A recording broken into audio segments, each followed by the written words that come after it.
अस्सलाम वालेकुम students, lecture number 20 particular technology can 1104 में आज हम फ्लो प्रॉपर्टीज और पाउडर्स एंड बल्क सॉलिड्स की स्टोरेज के बारे में बात करेंगे।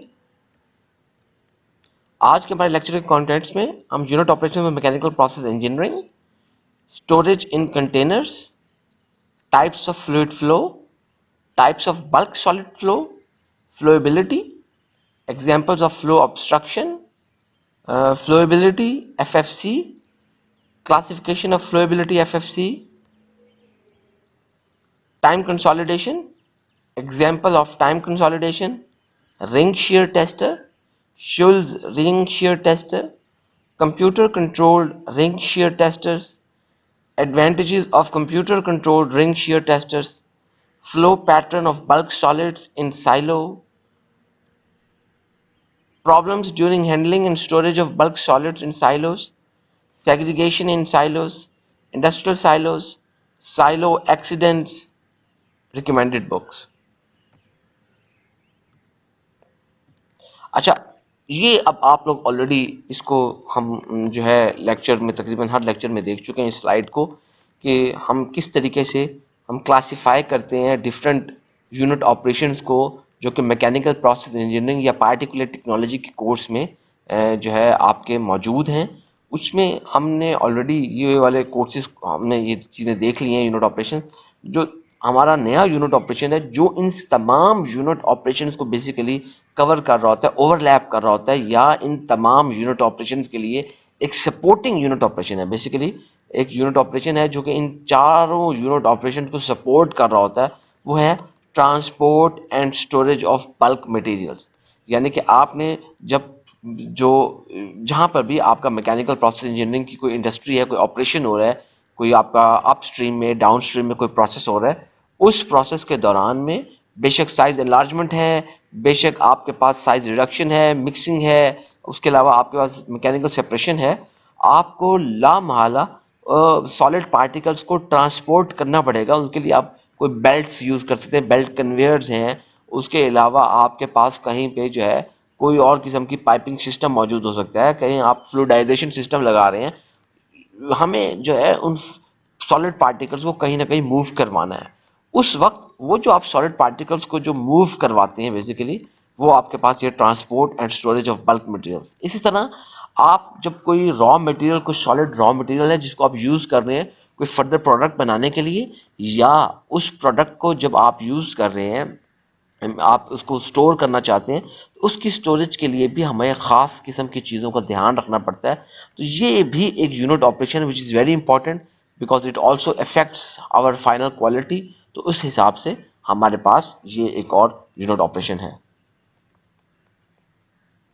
अच्छा, अब ज़रा देखिए कि हमारे पास लेट से कि जो हम देखना चाहते हैं कि आपके पास लेट से कि कोई गैस है, कोई लिक्विड है, कोई सॉलिड है, या कोई बल्क सॉलिड। बल्क सॉलिड्स का आप लोगों को मैं पहले भी बता चुका हूँ कि बल्क सॉलिड से हम बात कर रहे हैं कि लूजली बाउंड जो सॉलिड पार्टिकल्स हैं। मिसाल के तौर पर जैसे आपके पास गंदम है, बाजरा है, इस तरह के जो है सीमेंट है, ये आपके पास ऐसे पार्टिकल्स हैं कि जो कि एक ठोस हिस्से में पत्थर की तरह, आपके पास कोई चट्टान नहीं है बल्कि लूजली बाउंड है, तो उनको हम बल्क सॉलिड्स उनको हम कह रहे हैं। तो इन तमाम चीज़ों का मैकेनिकल क्या बिहेवियर है जब आप उनको किसी कंटेनर में स्टोर करते हैं। ये देखिए, मिसाल के तौर पर आपके पास कोई सॉलिड ब्लॉक है जिसको आप पार्सल कह रहे हैं, आपके पास एक कंटेनर में पड़ा हुआ है, लिक्विड एक कंटेनर में है, एक गैस एक कंटेनर में है, और आपके पास बल्क सॉलिड उस कंटेनर में है। अब आप क्या कर रहे हैं, आप जस्ट उस कंटेनर का कोई मूव करवा लेते हैं, कोई उसका एंगल चेंज कर लेते हैं, उसको डायरेक्शन चेंज कर लेते हैं। हमने जस्ट उस कंटेनर की ओरिएंटेशन चेंज कर ली है, उसकी डायरेक्शन चेंज कर दी है। तो डायरेक्शन चेंज करने से आप देखेंगे कि जैसे आपने डायरेक्शन चेंज की है तो अब आपके जो सॉलिड पार्सल था उसकी डायरेक्शन भी चेंज हो गई है, उसकी पोजीशन भी चेंज हो गई है, लिक्विड की भी जो है वो पोजीशन चेंज सी हो गई है। उसके अलावा आपके पास जो गैस है, because liquid and gas they will take the shape of the container in which they are contained, तो वो उसी शेप में आ गए हैं। और आपके पास जो बल्क सॉलिड है, पहले इस तरीके से बल्क सॉलिड मौजूद था, अब बल्क सॉलिड ने भी शेप चेंज कर दिया। फॉर एग्जांपल, अब आप उनको दोबारा इन कंटेनर्स को अपनी ओरिजिनल हालत में लेके आए, अपनी ओरिजिनल हालत में ले आए, ताकि आपके वो जो भी सॉलिड पार्सल था, लिक्विड है, गैस है, बल्क सॉलिड है, अब हम देखते हैं कि उनके ऊपर अब क्या होगा जब आप उनको दोबारा अपनी ओरिजिनल हालत में लेके आए हैं। तो यहाँ पे मैंने विद हिस्ट्री लिखा हुआ है, तो विद हिस्ट्री का मतलब यही है कि आपके पास देखिए कि हम देख रहे हैं हिस्टोरिकली, आप उसका देख रहे हैं कि भाई वो पहले क्या थे, अब क्या हो गया।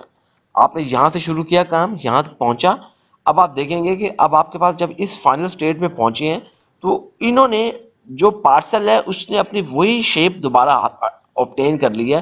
जो सॉलिड मटेरियल, एक ठोस सॉलिड मटेरियल, एक लार्ज सिंगल सॉलिड मटेरियल था, उसने वही शेप अख्तियार कर ली है जो कि उसकी आपके पास ओरिएंटेशन चेंज करने से पहले थी। लिक्विड ने भी दोबारा वही शेप हासिल कर ली है, गैस ने भी वही शेप हासिल कर ली है, लेकिन जो बल्क सॉलिड है, उस बल्क सॉलिड की एक डिफरेंट किस्म की आपके पास शेप आ गई है। बल्क सॉलिड्स कभी भी जो है वो सेम शेप जो है हासिल नहीं कर पाएगा। तो ये हमारे पास आप देख सकते हैं कि किस तरीके से बल्क सॉलिड्स जो है वो डिफरेंट बिहेवियर उनका मौजूद होता है। इसकी एक और कॉमन एग्जांपल आप देख सकते हैं कि अगर आप में से किसी ने डेजर्ट में कोई सफ़र किया हो, तो डेजर्ट के अंदर आप देखते हैं कि रेत के बड़े बड़े टीले पड़े होते हैं आपके पास। तो वो रेत की जो रेत क्योंकि मुसलसल उड़ रही होती है, तो वो अगर आप टीलों की निशानी लगाएंगे, यार हमारे घर के सामने इतना बड़ा टीला था, वो आपकी निशानी बिल्कुल गलत होगी। कि जब आंधियां तूफान आते हैं सहराओं में, तो वो अपने साथ उन रेत को उड़ा के लेके जाते हैं। तो वो किसी और जगह पर, वो टीला आपके सामने जो मौजूद हो सकता है थोड़े दिनों बाद वो टीला किसी और जगह पे हो जाए और टीला वो मौजूद ही ना हो। इस वजह से, क्योंकि जो ये आपके बल्क सॉलिड्स हैं, बल्क सॉलिड्स की जब स्टोर करते हैं, तो आप अगर उसकी स्टोरेज के दरमियान में आप कोई चीज़ चेंज कर देते हैं, तो वो दोबारा अपनी उस असल शेप को अख्तियार नहीं करते। तो ये हमने देखा है किस तरीके से हमारे पास जो सॉलिड्स के केस में, बल्क सॉलिड्स के केस में, वो अपनी ओरिजिनल शेप को अटेन नहीं करते। अच्छा, अब थोड़ी सी एक चीज़ हम देखना चाहते हैं कि बल्क सॉलिड्स का हम फ्लो देखना चाहते हैं। तो इससे पहले मैं आप लोगों को थोड़ा सा फ्लो के बारे में बताना चाहता हूँ कि लिक्विड्स का जो फ्लो है वो बेसिकली किस तरीके से हम उस पर बात कर रहे हैं।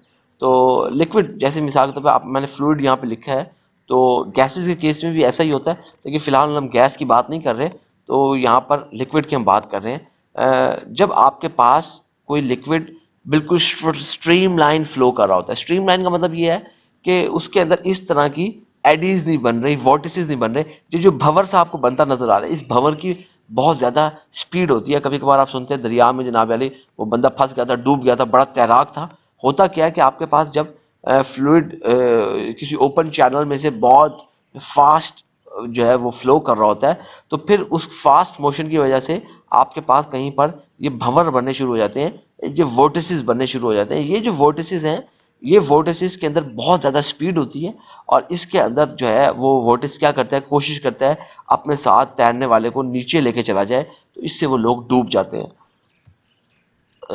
जबकि हमारे पास इसी तरह वोर्टिसेस के साथ साथ यहाँ पे एडीज भी बनती हैं। एडीज क्या है, जैसे आप कभी कभार देखते हैं कि अगर आपके पास पानी बहुत तेजी से जा रहा हो, आपकी टूटी आपने प्रेशर से खोली हुई हो, बहुत तेजी से पानी जा रहा है, तो आप देखते हैं कि पानी में से कुछ झाग सी बनती हुई नजर आ रही होती है। ये बेसिकली एडीज हैं। एडीज क्या है आपके पास, कि आपके जब फ्रॉथ जो बनी है, वो जब आपका पानी है वो टकरा टकरा के आपकी वॉल्स के साथ बार बार टकरा रहा है, टकराने की वजह से वो एक फोमिंग हो गई है, एक तरह की थोड़ी बहुत उसके अंदर जो है वो इवेपोरेशन सी हुई है, और वो आपको वो फोम सी क्रिएट हो जाती है। तो वो आपके पास बेसिकली जो है टर्बुलेंट फ्लो में ऐसा होगा।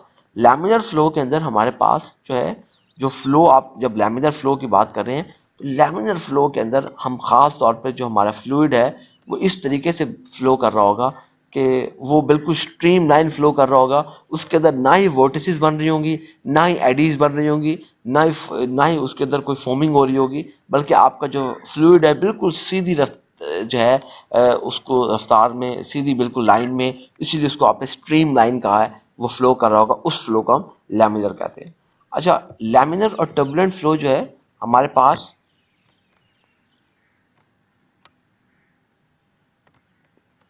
अच्छा अब जो लैमिनर और टर्बुलेंट फ्लो है, बेसिकली लैमिनर और टर्बुलेंट फ्लो इसलिए बहुत ज़्यादा इंपॉर्टेंट है हमारे लिए कि लैमिनर टर्बुलेंट फ्लो इसलिए भी हमारे लिए बहुत ज़्यादा इंपॉर्टेंट है कि आप इसको कोई न्यूमेरिकली क्वांटिफाई भी कर सकते हैं। रेनॉल्ड्स एक साइंटिस्ट था, हम इस पर बहुत डिटेल में नहीं जाएंगे क्योंकि ये अलग से एक फ्लूइड मैकेनिक्स जो आप इंशाल्लाह नेक्स्ट ईयर आप उसको पढ़ेंगे, तो उसका ये टॉपिक है। लेकिन आपको मैं बता देता हूँ क्योंकि हम डिस्कस कर रहे हैं, थोड़ी सी ये आ गया है। तो बेसिकली रेनॉल्ड्स एक साइंटिस्ट था जिसने डिफरेंट एक्सपेरिमेंट्स के जरिए उसने रेनॉल्ड्स नंबर का कॉन्सेप्ट दिया था। जो रेनॉल्ड्स नंबर है एक डायमेंशनलेस नंबर है। उसने ये दिखाया था कि आपके पास कोई जो फ्लूइड या लिक्विड की हम बात करते हैं खास तौर पर, वो जब किसी पाइप या ट्यूब में से फ्लो कर रहा है, तो उस वक्त जब वो उस पाइप या ट्यूब में से फ्लो करेगा, तो आप उसके जो है उसने एक फार्मूला ड्राइव किया। उस फार्मूले की मदद से आप एक न्यूमेरिकल वैल्यू निकाल सकते हैं जो कि यूनिटलेस कोई न्यूमेरिकल वैल्यू है। तो उस वक्त अगर आपके पास आपने देखा कि लैमिनर और टर्बुलेंट फ्लो किस तरह के होते हैं, तो लैमिनर फ्लो के लिए उसने जो वैल्यू दी वो ये दी कि अगर आपका पास रेनॉल्ड नंबर 2100 से कम होगा, 2100 से आपका रेनॉल्ड नंबर कम है, तो फ्लो आपका जो है वो लैमिनर होगा। इसी तरह उसने टर्बुलेंट फ्लो के लिए किस तरह इसको क्वांटिफाई किया कि अगर आपके पास जो रेनॉल्ड्स नंबर आप कैलकुलेट करते हैं और रेनॉल्ड्स नंबर की वैल्यू अगर जो है 4000 से कम हो, यानी कि आपके पास 4000 से ज़्यादा हो, यहाँ पर हमारे पास लैमिनर फ्लो में जो 2100 से कम है, जबकि टर्बुलेंट फ्लो के अंदर 4000 से जो वैल्यू है उसका ज़्यादा होना ज़रूरी है। अगर आपके जो जो रेनॉल्ड्स नंबर है उसकी वैल्यू 4000 से ज़्यादा होगी, तो जो फ्लो होगा आपके फ्लूइड का वो टर्बुलेंट फ्लो होगा। अच्छा, अब सवाल ये था कि भाई अगर आपके पास ये तो 4000 से ज़्यादा हो गया, 2100 से कम हो गया, अब दरमियान में क्या होगा? 2100 और 4000 के दरमियान के अंदर हमारे पास एक ट्रांजिशनल फ्लो या ट्रांजिशन रीजन है। बेसिकली ये फ्लो नहीं है, इसका मकसद ये है कि यहाँ पर कुछ भी हो सकता है। यहाँ पर आपका 2100 और 4000 के दरमियान में आपका फ्लो लैमिनर भी हो सकता है, आपका फ्लो टर्बुलेंट भी हो सकता है। लेकिन जब आपका रेनॉल्ड्स नंबर 2100 से कम होगा तो फ्लो लाजमन लैमिनर होगा। आपका रेनॉल्ड नंबर 4000 से ज्यादा होगा, फ्लो आपका लाजमन टर्बुलेंट होगा।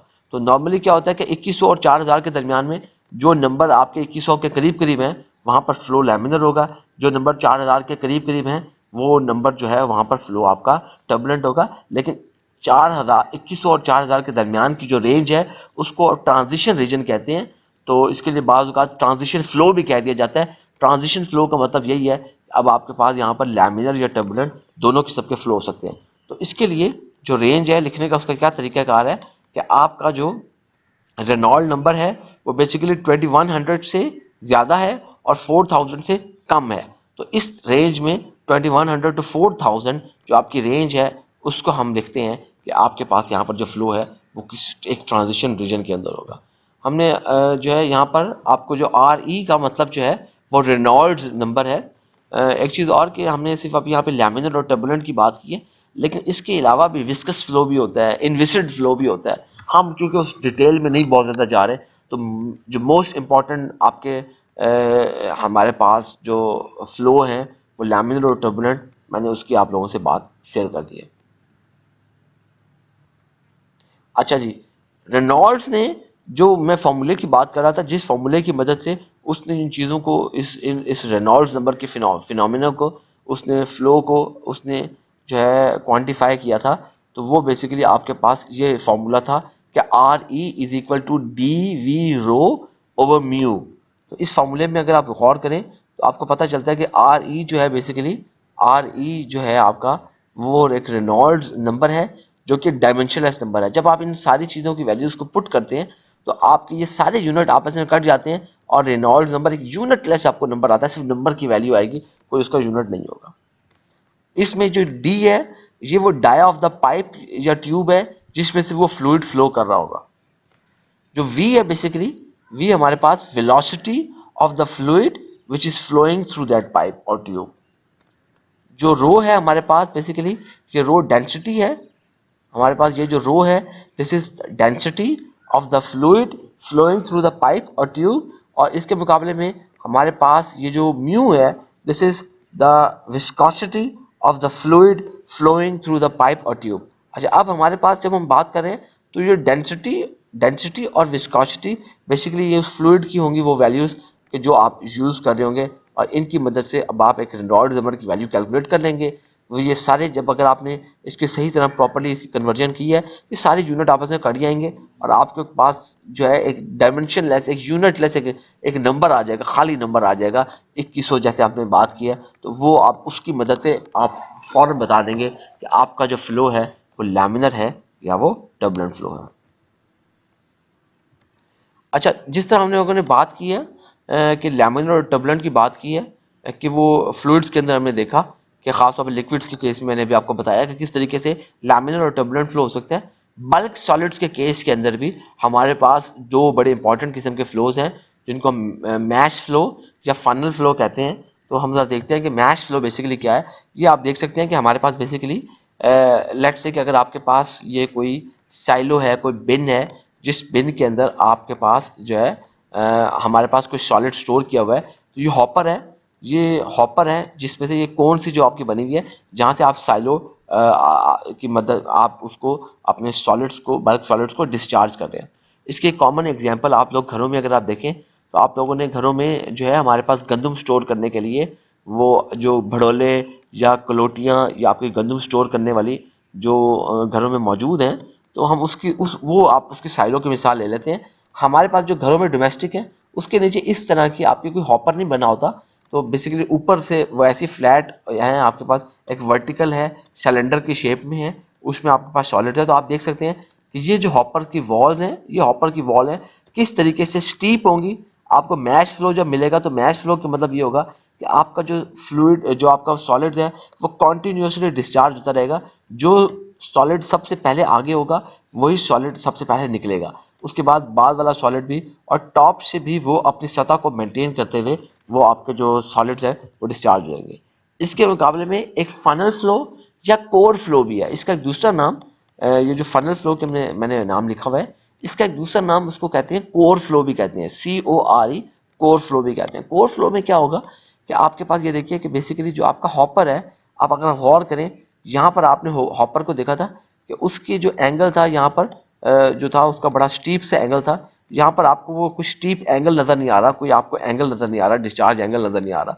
ये बड़ी निशानी होती है अगर आपके पास जो डिस्चार्ज पे हॉपर के अंदर कोई एंगल अगर स्टीप नहीं है, इस तरह एंगल बहुत अच्छा एंगल नहीं बना हुआ, तो आपके पास फनल फ्लो या कोर फ्लो का होने का ज्यादा चांस बढ़ जाता है। अच्छा, अब फनल फ्लो या कोर फ्लो के अंदर आप ये देखिए कि आपके पास ये जो साइड्स पर जो सॉलिड बल्क सॉलिड्स आपके पास जम गए हैं, रह गए हैं, ये इसकी वजह से आपका क्या है कि ये आपके पास स्टेग्नेशन जोन्स हैं। बेसिकली क्या होगा कि आपके पास जो सॉलिड्स हैं वो यहाँ पर इन जोन्स के अंदर, इन जगहों पर ठहर गए हैं, और जब आपके जो असल जो बल्क सॉलिड है जो फ्लो कर रहा है बेसिकली वो दरमियान में से फ्लो कर रहा है। इसके केस में आप देख रहे थे कि हर जगह से फ्लो कर रहा है, लेकिन यहाँ पर आपके पास जो सॉलिड्स है वो सिर्फ दरमियान में से फ्लो कर रहे हैं और साइडों पर जो स्टेग्नेशन जोन है वहां पर वो रुक गए। अच्छा जी, अब मास फ्लो में जैसे मैंने अब आपको बताया, तो मास फ्लो में हमारे पास क्या है कि आपके जो बल्क सॉलिड्स का जो एंटायर अमाउंट है वो सारे का सारा मूव कर रहा है। जब डिस्चार्ज कर रहे होते हैं तो सारे का सारा जो साइलो है वो आपका कॉन्टिन्यूसली सारे का सारा कंटेंट जो है मूव कर रहा होता है। उस वक्त आप कहते हैं कि the bulk solids has mass flow. जबकि मुकाबले में जो फनल जो, अच्छा, इसके लिए आपके पास मास फ्लो के लिए जो चीज़ें सबसे ज़्यादा ज़रूरी हैं, मैंने अभी एक दो का जिक्र किया आपको, कि आपके पास जो हॉपर वॉल्स हैं वो सफिशिएंटली स्टीप होनी चाहिए। कि जैसे अभी आपने देखा भी था कि हॉपर की किस तरीके से वॉल जो थी वो एंगल पे बनी हुई थी। आपकी जितना अच्छी वो वॉल स्टीप होंगी आपको उतनी इजीली वो डिस्चार्ज होगा और देयर विल बी जो a mass flow at the discharge of your silo. इसी तरह जो चीज़ और इम्पॉर्टेंट है कि आपका जो हॉपर एंगल है उसको स्मॉल होना चाहिए। अगर आपका हॉपर का एंगल लार्ज होगा, लार्ज एंगल की होने की वजह से क्या होगा कि आपकी जो हॉपर वॉल्स है वो स्टीप नहीं रहेंगी, जो वो फ्लैट होना शुरू हो जाएंगी, और अगर वो बड़ा एंगल होगा तो उससे आपका पास कोर फ्लो या फाइनल फ्लो का चांस बढ़ जाएगा। तो आपने मास फ्लो हासिल करना है तो मास फ्लो के लिए आपको हॉपर जो एंगल है, हॉपर वॉल्स भी सफिशिएंटली स्टीप होनी चाहिए और हॉपर एंगल को भी स्मॉल होना चाहिए। अच्छा, फिर जो मास फ्लो है ये उसी वक्त पॉसिबल होगा अगर आपके पास ये दोनों कंडीशंस पूरी हो गई हैं। तो आपके पास जो है जो बल्क सॉलिड्स अगर डिस्चार्ज करें तो वो डिस्चार्ज इस तरीके से करें कि उनके सारे का सारा bulk solids continuously continuously move कर रहे हो, कॉन्टिन्यूसली मूव कर रहे हो कंटेंट्स, और वो एंटायर सरफेस के ऊपर मूव कर रहे हो।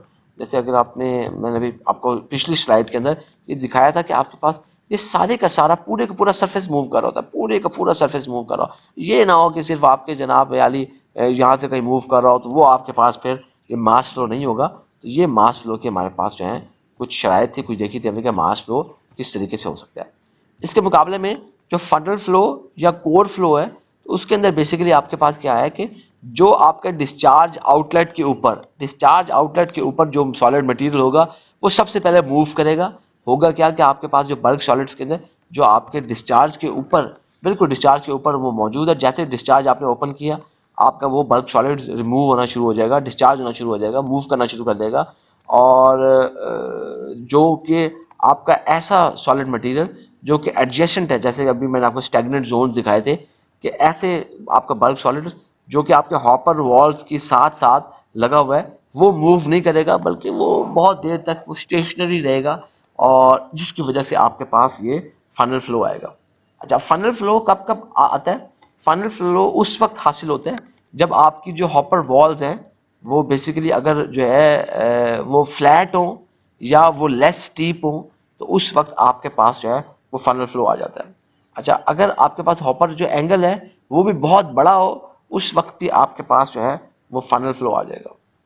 इसके अलावा अगर आपके पास जो साइलो का जो डिस्चार्ज है, वो साइलो का डिस्चार्ज अगर वो उसका क्रॉस सेक्शन डिस्चार्ज की जो ओपनिंग है वो बहुत बड़ी है, तो उस सूरत में भी जो आपके पास फ्लो हासिल होगा वो बेसिकली आपके पास एक फाइनल फ्लो आएगा, which is not a good flow, और ये अनवांटेड है। इससे आपके जो बल्क सॉलिड्स की हैंडलिंग है उसमें काफ़ी सारे प्रॉब्लम्स आते हैं, तो वो आपके पास वो फनल फ्लो जो है इट विल टेक प्लेस। अच्छा, ज़रा अब हम जो है एक छोटी सी मैं आपको ये ऑलरेडी जो है आपके पास लेक्चर भी ocw.kfueit.edu.p के LMS पे अवेलेबल है। ये आपके पास ये लेक्चर स्लाइड्स भी आपके वहाँ पर मौजूद हैं। उसके अलावा ये वीडियो का मैंने जो है ये एक यूट्यूब वीडियो है, मैंने इसका जो है आपका लिंक भी मैंने आप लोगों के साथ वहाँ पे शेयर किया, वीडियो आप लोगों के साथ ये वीडियो आप देख सकते हैं। बेसिकली इसमें मैंने क्या किया हुआ है कि आपके पास यहाँ पर जो एक साइलो है, इस साइलो के अंदर आप देख सकते हैं कि यहाँ पर किस तरीके से जो वॉल्स हैं, अगर आप देखें गौर करें, वॉल्स आर प्रिटी स्टीप, जो एंगल है वो काफ़ी लो है। इसका मतलब है कि ये एक मैश फ्लो साइलो है। एक उसके अंदर हम देखेंगे कि मैश फ्लो साइलो के अंदर बेसिकली क्या होगा, जो मटेरियल आपका फर्स्ट इन फर्स्ट आउट, यानी कि आप जब भरना शुरू किया, जब आप साइलो की फिलिंग कर रहे हैं, तो आप जो मटेरियल आपका पहले आया ये आया, उसके बाद ये भरा, इस तरह मटेरियल भरते जा रहे हैं। जो मटेरियल आपका पहले भरा था वही पहले डिस्चार्ज होगा, जबकि जो फनल फ्लो या कोर फ्लो है उसमें ऐसा नहीं होता। तो अब आप विजुलाइज भी करेंगे कि अगर आप ये वीडियो जो है आप इसको किस तरीके से आपके पास ये मैश फ्लो आपके पास ऑब्टेन होगा, कि आपके पास जब आपने इसको डिस्चार्ज ओपन कर दिया, आप देख सकते हैं कि ये सॉलिड सारा कॉन्टिन्यूसली पूरे का पूरा entire the cross entire the जो है क्रॉस सेक्शन उसको वो मूव कर रहा है, और आपका फर्स्ट इन फर्स्ट आउट वो अपने पास वो मूव करता जा रहा है। तो ये इस तरह का हमारे पास जो फ्लूइड। अच्छा, ये देखिए आपके पास यहाँ पर दोबारा से इसको हम देखा है कि आपके पास जो फ्लूइड है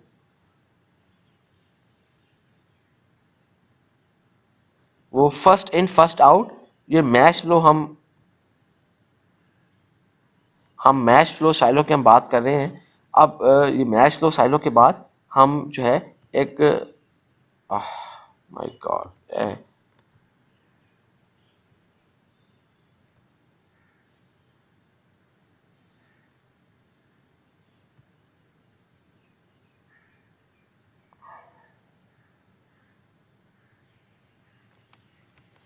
इसके बाद ये हमारे पास एक फाइनल फ्लो साइलो है।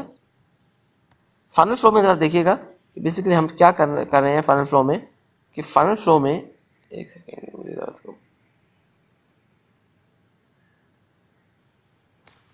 हम देखिए सर, फाइनल फ्लो में देखिए आपके पास क्या होगा कि बेसिकली अब आप देख सकते हैं कि जो क्रॉस सेक्शन है डिस्चार्ज का वो बड़ा है, जो हॉपर की वॉल्स हैं उनका एक तो वो लेस स्टीप है, मतलब कि वो जो है उनका जो एंगल है वो बहुत ज़्यादा बड़ा एंगल है, और इसकी वजह से आप निस्बतन वो फ्लैट है, तो अब आपके पास यहाँ पे फनल या कोर फ्लो होगा। तो फनल और कोर फ्लो में क्या होगा, सबसे पहले जो आपकी डिस्चार्ज के ऊपर जो बल्क सॉलिड मटेरियल मौजूद है, ये जो मटेरियल मौजूद है, ये मटेरियल डिस्चार्ज होगा, और साथ वाला जो वॉल्स के साथ आपके एडजेसेंट है मटेरियल, ये मटेरियल आपका स्टेगनेंट रहेगा।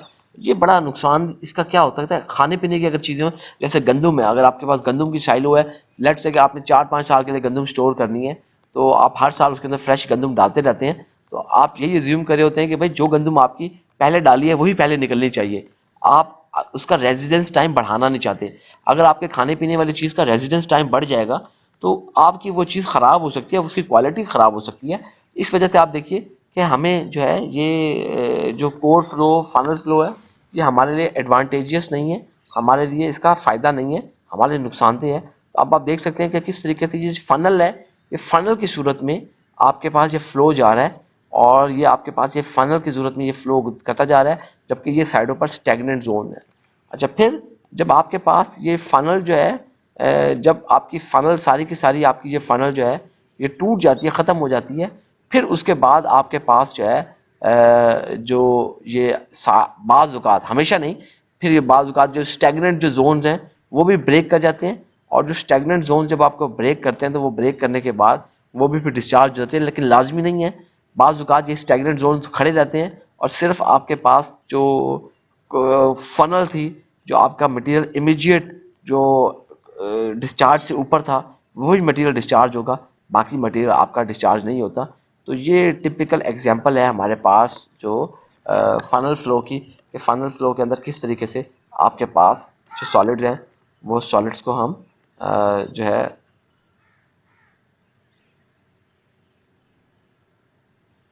फनल फ्लो में किस तरीके से आप सॉलिड्स को हम डिस्चार्ज करवाते हैं।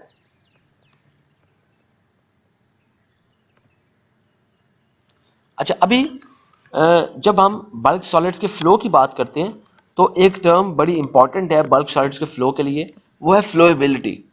फ्लोएबिलिटी बेसिकली क्या है कि आपके पास अगर कोई पाउडर या कोई बल्क सॉलिड है। अच्छा, एक चीज़ ये थोड़ा ख्याल रखिएगा, मैंने अलग से पाउडर और बल्क सॉलिड की टर्म इंट्रोड्यूस करवाई है।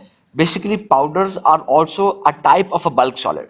तो जो पाउडर होते हैं आपके पास बल्क सॉलिड के टाइप होते हैं, तो खाली पाउडर अगर यहाँ पे खाली बल्क सॉलिड्स भी लिख दिया जाता तो भी बात दुरुस्त होती।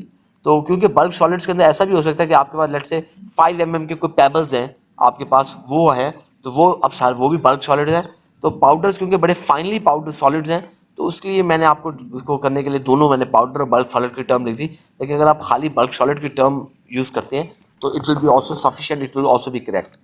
तो हमारे पास जब हम बल्क सॉलिड्स या पाउडर्स की बात कर रहे हैं तो बेसिकली आपके पास क्या है कि अगर वो जो बल्क सॉलिड है उसकी अच्छी फ्लो बिहेवियर है, अगर आप जिसका फ्लो कर रहा होता है वो अगर it is flowing very nicely, it is flowing very properly, अगर उसको फ्लो कर रहे हैं, वेरी स्मूथ उसका फ्लो है, तो उसके लिए आप उसके लिए जो टर्म यूज़ करते हैं कि भाई इसका जो है गुड फ्लो बिहेवियर है इस बल्क सॉलिड्स का। इसके मुकाबले में अगर आपके पास जो आपका बल्क सॉलिड जो है वो कोई रुकावट जो है ऑब्जर्व कर रहा हो, मिसाल के तौर पे आपका जो फ्लो है सॉलिड्स का वो स्मूथ ना हो, बल्कि उसके दरमियान में कोई ऑब्स्ट्रक्शन हो, बल्क सॉलिड्स के फ्लो के अंदर जो है आपको प्रॉब्लम्स आ रही हो, आपके पास जो है सॉलिड्स जो हैं वो बड़े स्टैग्नेंट हो गए हो, उस वक्त इसका मतलब है कि आपका जो बल्क सॉलिड्स है वो पुअर फ्लो बिहेवियर जो है एग्जिबिट कर रहा है, और इसको हम कह रहे हैं कि पुअर फ्लोइंग बिहेवियर है, आपके बल्क सॉलिड्स का पुअर फ्लोइंग बिहेवियर है। अच्छा, अब मिसाल के तौर पर हमारे पास बल्क सॉलिड्स के केस में और ख़ास तौर पे साइलोज के केस में, साइलोज अब आप लोग जान चुके हैं, जैसे मैंने आपको मिसाल दी कि घड़ोले हैं, भड़ोले हैं, कलोटियाँ हैं, ये वो आपके पास एग्जांपल्स हैं। इंडस्ट्रियल लेवल पे बहुत बड़े बड़े आपके पास ये स्टोरेजेस होते हैं, जहाँ पर आपके पास पाकिस्तान में इनका कम इस्तेमाल किया जाता है, गंदम के अलावा या कुछ इंडस्ट्रीज इस्तेमाल यूज़ करी हैं। सीमेंट को आप इसी तरह साइलोज वगैरह के अंदर स्टोर करते हैं, तो साइलोज जो है वो आपकी स्पेस को बड़ा रिड्यूस कर लेते हैं और आपके बल्क सॉलिड्स को फ्लो कराने के लिए बड़े इंपॉर्टेंट है। तो हमारे पास देखिए आर्चिंग जो है एक बड़ा एग्जांपल है फ्लो ऑब्स्ट्रक्शन का। फॉर एग्जांपल ये क्या है कि मैंने आपके पास यहाँ पर एक साइलो है, इस साइलो के अंदर मैंने बल्क सॉलिड्स जो है मैंने ऐड कर दिए। अब मैं चाहता हूँ कि बल्क सॉलिड्स को रिमूव करूँ, लेकिन बल्क सॉलिड निकल नहीं रहे, बल्क सॉलिड रिमूव नहीं हो रहे, भाई रिमूव क्यों नहीं हो रहा है कि आपके डिस्चार्ज के ऊपर एक आर्च बन गई है, मेहराब बन गई है। जैसे आप मस्जिदों वगैरह में देखते हैं आपके पास कि आप वो जो एक शेप में इस तरह की संगमरमर की जो एंट्रेंस पे मेहराबें बनी होती हैं, तो बेसिकली आपके पास यहाँ पर एक आर्च बन गई है। और ये जो आर्च है ये अब इतनी स्ट्रॉन्ग आर्च है कि इसकी इतनी ज़्यादा स्ट्रेंथ हो गई है इस आर्च की कि इसने आपके ऊपर वाले बल्क सॉलिड्स को रोक दिया है, अब वो फ्लो करने नहीं दे रही। अब आप अगर इस बल्क सॉलिड को फ्लो कराना चाहेंगे, you will have to break this arch. आपको इस आर्च को ब्रेक करना पड़ेगा, फिर उसके बाद जाकर आपका ये जो बल्क सॉलिड है ये फ्लो करना शुरू करेगा। ये ऑब्स्ट्रक्शन है। इसी तरह देखिए आपके पास अगर फर्ज की बात है जो है पाइपिंग या रैट होलिंग, जिस तरह ये आर्चिंग का फिनोमेना है, एक और बड़ा प्रॉब्लम है जो आपका पाइपिंग या रैट होलिंग। तो बेसिकली क्या होगा कि जो बल्क सॉलिड की जब हमने बात की है, तो बल्क सॉलिड अब आपके पास जो कि आपके जब आपने डिस्चार्ज ओपन किया, तो डिस्चार्ज ओपन करने के बाद आपके बल्क सॉलिड एक होल की शक्ल में, जैसे चूहा अपना बिल बनाता है वो सीधे ही राह में इस तरह चूहे की तरह इसको पाइपिंग भी कहते हैं, रैट होल्स भी कहते हैं। तो ये एक रैट होल या पाइप की शक्ल में आपके पास एक पाइपिंग या रैट होलिंग का एक फिनोमेना होगा। तो उसके अंदर आप देख सकते हैं ये एक सुराख है, जबकि आपके पास जो बाकी जो रिमेनिंग सॉलिड्स हैं वो सारे के सारे स्टैग्नेंट हैं। तो ये आपकी फ्लो ऑब्स्ट्रक्शन है। देखिए ये मटेरियल आपका रुक गया है। तो this were the examples of how the flow can be obstructed. तो अगर आपके पास बल्क सॉलिड इस किस्म के फ्लो बिहेव कर रहा है, इस किस्म के फ्लो को डिस्प्ले कर रहा है, इसका मतलब है कि your bulk solid has a poor flow behaviour.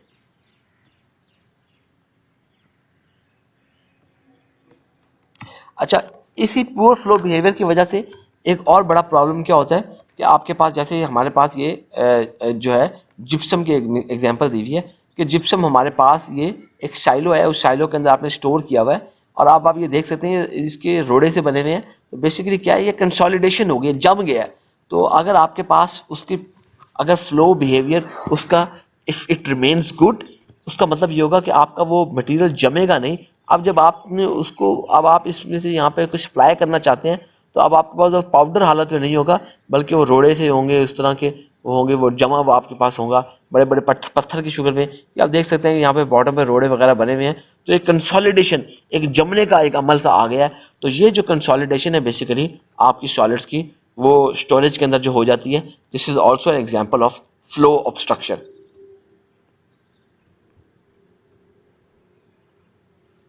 अच्छा, अब हमारे पास बेसिकली ये जो कंसोलिडेशन है आपकी ड्यूरिंग स्टोरेज या आपके पास ट्रांसपोर्टेशन ऑफ बल्क सॉलिड्स के दरमियान में, आपके पास एक जो चीज़ कंसोलिडेशन आ जाती है कि आपका जो बल्क सॉलिड है वो जम सा जाता है। तो ये बेसिकली आपके जो बल्क सॉलिड है उसके अंदर जो कंप्रेसिव स्ट्रेंथ मौजूद है उसकी वजह से ये होता है। और उसके अलावा इस कंप्रेसिव स्ट्रेंथ का एक और नाम जो है, दूसरा नाम, वो है unconfined yield strength. Unconfined yield strength, yield strength हमारे पास, जब हम यील्ड स्ट्रेंथ की बात करते हैं, देखिए हमारे पास जब हम हम इसको पहले भी बात कर चुके हैं, प्लास्टिक इलास्टिक और प्लास्टिक बिहेवियर के ऊपर हम बात कर चुके हैं कि देखिए अगर आप किसी मटेरियल के ऊपर कोई स्ट्रेस लगाते हैं, तो स्ट्रेस लगाने से अगर वो आपका मटेरियल जो है अपनी ओरिजिनल हालत में, जब आप स्ट्रेस रिमूव करें और स्ट्रेस रिमूव करने के बाद वो मटेरियल आपके पास ओरिजिनल हालत में दोबारा आ जाए, तो आप कहते हैं कि ये आपके पास इलास्टिक डिफॉर्मेशन थी, क्योंकि आपकी ये जैसे ही आपने स्ट्रेस रिमूव की है ये डिफॉर्मेशन भी खत्म हो गई है। इसके मुकाबले में प्लास्टिक डिफॉर्मेशन क्या है कि आप स्ट्रेस रिमूव इंक्रीज करते रहते हैं, करते रहते हैं। जैसे आप प्लास्टिक को मोड़ रहे हैं और थोड़ी सी आपने ज़्यादा मोड़ा तो प्लास्टिक का चम्मच टूट गया। तो अब आपके पास वो जो टूटने का अमल है उसका बात यह है कि अब आपकी डिफॉर्मेशन परमानेंट हो गई है। अब आप उसके ऊपर से स्ट्रेस रिमूव भी कर दें तो वो प्लास्टिक आपकी दोबारा अपनी हालत में, चम्मच अपनी असली हालत में नहीं चला जाएगा। This kind of behaviour is called plastic behaviour.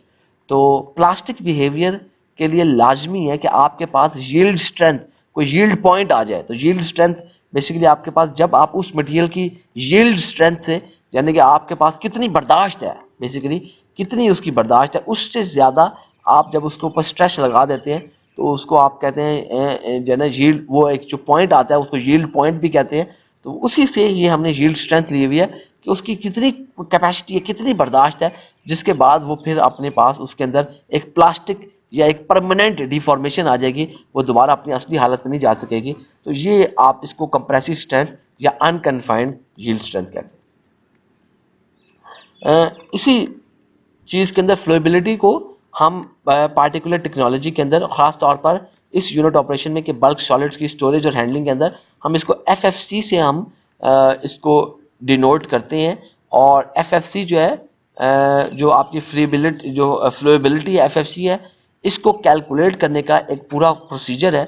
वो किस तरीके से आप कैलकुलेट करते हैं, लेट्स सी कि फॉर एग्जांपल आपके पास क्या है कि हम जो है एक हॉलो सिलेंडर है हमारे पास, हॉलो सिलेंडर है कि जिसके अंदर आपकी जो वॉल्स हैं उस सिलेंडर की फ्रिक्शनलेस वॉल्स हैं। उसके अंदर हम क्या करते हैं कि एक fine grand cohesive bulk solids, cohesive का मतलब यह है कि ऐसा बल्क सॉलिड जिसकी एबिलिटी हो कि वो अपने पार्टिकल्स को एक साथ साथ वो जमा कर ले। मिसाल के तौर पर जब आपके जैसे जैसे पाउडर्स बारीक होते जाते हैं, अगर फाइन पाउडर्स होंगे दे विल बी कोहिसिव। तो कोहिसिव जो पाउडर्स होते हैं उनकी एबिलिटी होती है कि वो अपने साथ एक दूसरे को जो है वो अट्रैक्ट करते हैं अपने पार्टिकल्स को, और ये इसका नाम है कोहिजन।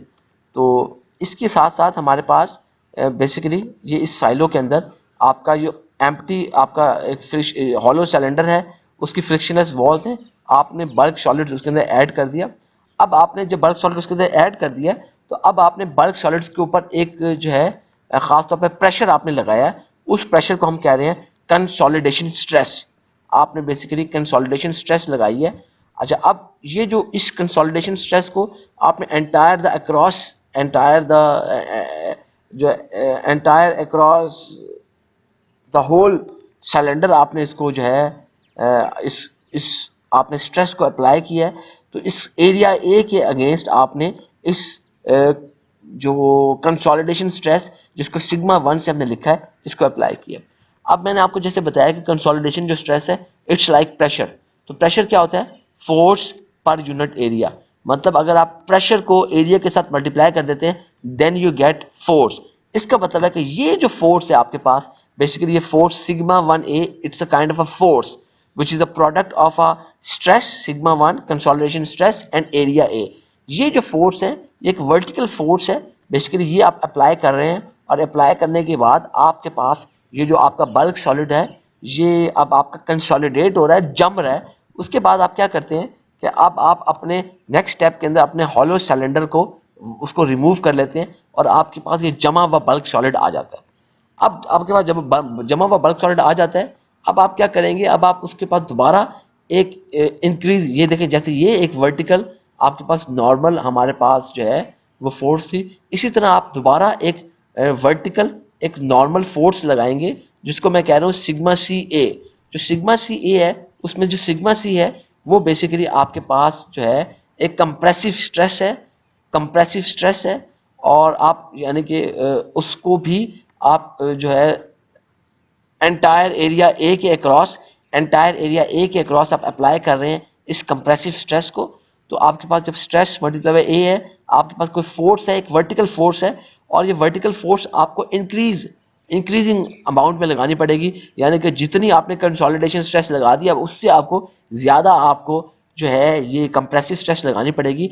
जैसे जैसे आप कंप्रेसिव स्ट्रेस इसको लगाते जाएंगे इंक्रीजिंग अमाउंट में, आपके पास जो है बेसिकली एक पॉइंट आएगा जहां पर आपका ये जो बल्क सॉलिड है ये फेल कर जाएगा। मतलब उसके अंदर ये क्रैक्स पड़ जाएंगे, ये जो क्रैक्स पड़ जाएंगे, ये फेलियर पड़ जाएंगे, इसके अंदर एक परमानेंट एक डिफॉर्मेशन आ जाएगी।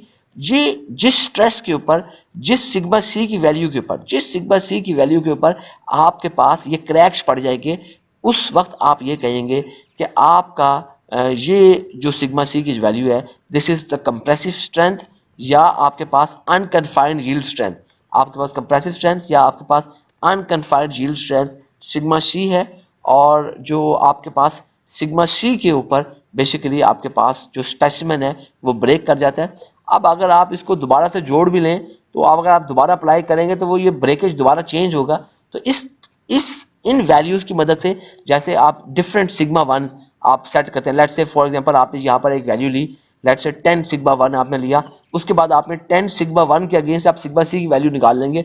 फिर आप दोबारा इस प्रोसेस को रिपीट करेंगे, 15 सिग्मा 1 की वैल्यू पर आप कंसोलिडेट करेंगे, फिर देखेंगे अब आपके पास सिग्मा सी की क्या वैल्यू आई है। You will get different sigmas of values.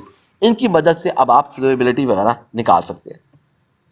तो वो निकालने के लिए आप क्या करते हैं, जैसे आपके पास ये मैंने एक ग्राफ शो किया हुआ है। तो अब आपके पास ग्राफ में जो एक्स एक्सिस के ऊपर आपके पास कंसोलिडेशन स्ट्रेस सिग्मा 1 है, और आपके पास जो सिग्मा सी यानी कि कंप्रेसिव स्ट्रेस या unconfined yield strength sigma C आपके पास मौजूद है। तो आप देख सकते हैं कि जैसे जैसे आपके पास सिग्मा 1 बढ़ रहा है, देखिए आपके पास हर सिग्मा 1 जैसे जैसे बढ़ रहा है, सिग्मा सी भी आपके पास वैसे वैसे बढ़ता जा रहा है।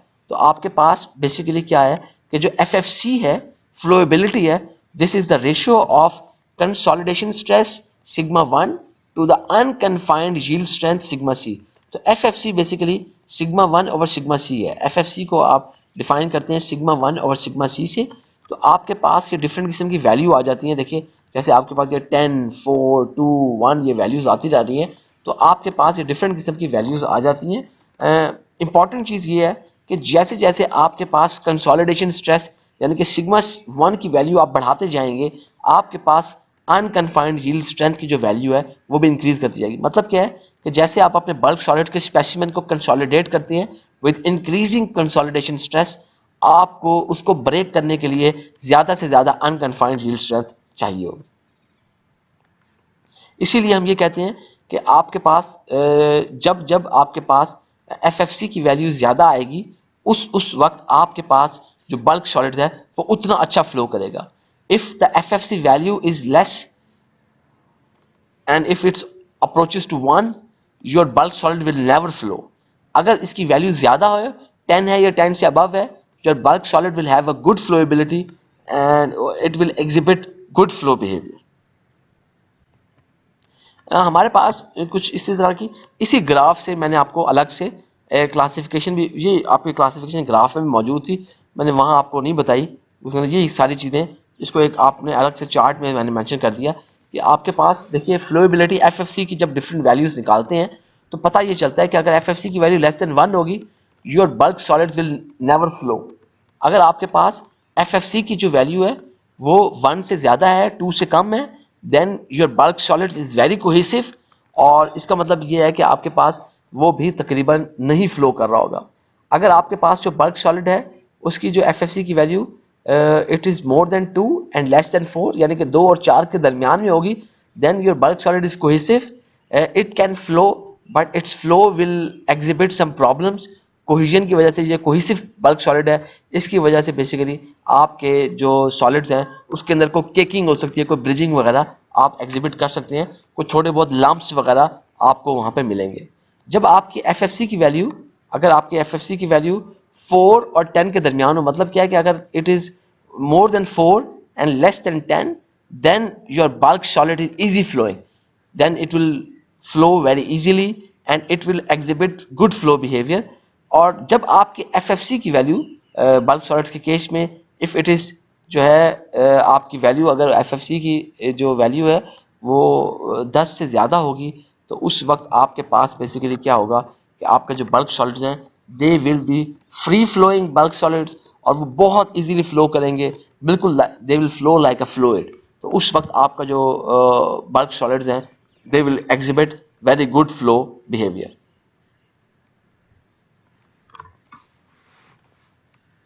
अच्छा, अब हमारे पास ये देखिए कि जो फ्लोएबिलिटी है यानी कि एफएफसी है, एफएफसी की जो वैल्यूज हैं उनको क्लासिफाई किया गया है। तो क्लासिफाई करने के लिए जो क्लासिफिकेशन है फ्लोएबिलिटी की, उसके लिए आप यहाँ पे देख सकते हैं कि हमारे पास एक इसी तरह की एक और मैंने क्लासिफिकेशन दी हुई है कि आपकी जब एफएफसी की वैल्यू 10 और 100 के दरमियान में होती है, then your bulk solids are free flowing. और इसकी जो कॉमन एग्जांपल है, this is very fine sand which is dry. अगर आपके पास कोई फाइन सैंड हो और वो प्रॉपरली ड्राई हो, तो आपके पास एफएफसी की जो वैल्यू है 10 से 100 होगी, and then they will be able to flow very freely. इसके मुकाबले में जब आपकी एफएफसी की वैल्यू 4 to 10 है, your bulk solids are easy flowing. और इसकी जो एग्जांपल है वो मॉइस्ट फाइन सैंड है। थोड़ा सा आपके पास एक फाइन सैंड ही है लेकिन वो थोड़ा सा गीला है, मॉइस्चर उसके अंदर मौजूद है। इसके मुकाबले में जब आपकी एफएफसी की वैल्यू 2 to 4 होगी, your bulk solid is cohesive. और इसकी जो एग्जांपल है वो ड्राई पाउडर है, उसमें आपके पास कोई लम्प्स वगैरह आपके पास मौजूद होंगे। अगर आपकी जो FFC की वैल्यू 1 से 2 है, your bulk solids are very cohesive, that means it is some kind of a moist powder, यानी कि उस पाउडर के अंदर आपके पास जो है वो आपके पास कोई मॉइस्चर मौजूद है, जिस मॉइस्चर की वजह से आपके जो बल्क सॉलिड्स हैं they will have large lumps, वो कंसोलिडेशन भी करेगा, वो ब्रिजिंग भी करेगा, वो केकिंग भी करेगा, ये सारे वो फिनोमिनास वो बिहेव डिस्प्ले करेगा। जब आपकी FFC की वैल्यू लेस देन 1 है, तो अब आपके बल्क सॉलिड्स कभी भी फ्लो नहीं करेंगे, बल्कि बेसिकली वो क्या होंगे, वो कोई क्रिस्टल की फॉर्म में होंगे। तो सीमेंट्स जो है वो बड़ा ये बिहेवियर उनका होता है कि अगर उसके अंदर मॉइस्चर मौजूद हो, तो मॉइस्ट पाउडर है अगर आपके पास, या कोई हाइड्रेटेड है, कोई अगर वाटर ऐड हो जाए, तो सीमेंट की जैसे मिसाल दी कि आपके पास अगर सीमेंट जम जाता है बेसिकली, तो क्या होता है कि आपके पास वो जब उसके अंदर वाटर ऐड कर देते हैं, हाइड्रेट कर ले आप सीमेंट के पाउडर को, आप देखते हैं वो किस तरीके से वो जम जाता है, तो then it is a non flowing जो है हमारे पास वो बिहेवियर शो कर रहा होगा। अच्छा, एक और चीज जो हमारे पास बड़ी इंपॉर्टेंट है इसी फिनोमिना के अंदर, वो है टाइम कंसोलिडेशन। अच्छा, टाइम कंसोलिडेशन का क्या मसला है कि आपके पास बाज औकात जो बल्क सॉलिड्स हैं विद इंक्रीज इन टाइम, वो बल्क सॉलिड्स जो हैं अपना मजीद मजीद कंसोलिडेट करते जाते हैं।